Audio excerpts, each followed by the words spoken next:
मेलेफिसेंट देखती है कि दूसरे किंगडम का राजा अपने सोल्जर के साथ कब्जा करने आया है। मेलेफिसेंट अपने जंगल की परी होती है और वो अपने जंगल को प्रोटेक्ट करना अच्छे से जानती थी। वो उनके सामने आ जाती है और अब वो काफी ज्यादा पावरफुल थी। वो राजा से कहती है कि तुम अंदर नहीं आ सकते। तो राजा कहता है कि मैंने तुमसे तो नहीं पूछा। और इसी के साथ वो अपने लोगों को ऑर्डर देता है कि मुझे इस परी का डेड बॉडी चाहिए। जिसके बाद राजा का आर्मी जंगल की तरफ जाने लगती है, लेकिन जंगल से अजीबोगरीब क्रिएचर्स घोड़े पर बैठे हुए सोल्जर पर अटैक कर देते हैं और अब राजा और उसकी आर्मी पूरी तरह से जख्मी हो जाती है। सारे के सारे इंसान वहाँ से डरकर भागने लगते हैं कि ये जंगल तो जादुई है और हम सभी यहाँ पर आकर गलती कर दी है। जिसके बाद राजा अपने किंगडम में वापस चला जाता है। वो अब काफी बूढ़ा और काफी ज्यादा कमजोर भी हो चुका था, इसलिए वो सभी लोगों को इकट्ठा करके कहता है कि तुम सब जानते हो ना कि उस जंगल में कितना ज्यादा खजाना है और मैं शुरू से चाहता था कि हम उस जंगल पर कब्जा करेंगे, लेकिन अब मेरी इतनी बुरी हालत को देखकर नहीं लगता है कि मैं वहाँ पर जाकर लड़ सकता हूँ। लेकिन अब मैं तुम सभी से एक वादा करता हूँ कि जिसने भी उस मेलेफिसेंट को मार दिया, मैं उसकी शादी अपनी बेटी से कर दूंगा।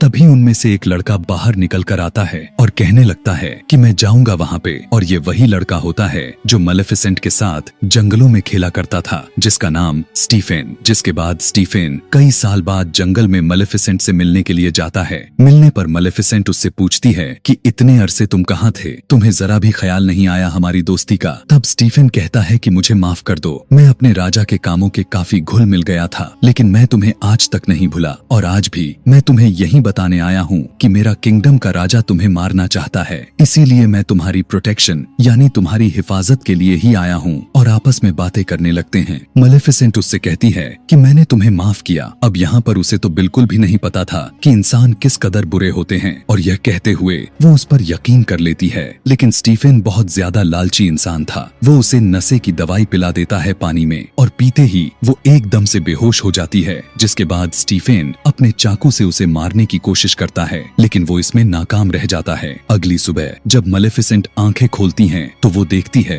कि उसके तो पर ही नहीं होते, उसके पीठ पर काफी ज्यादा जख्म होता है। उसे यह देखकर अपने आंखों पर यकीन ही नहीं हो रहा था और वो दर्द से चिल्लाने लगती है, क्योंकि अब वो पहले जैसा परी नहीं रही।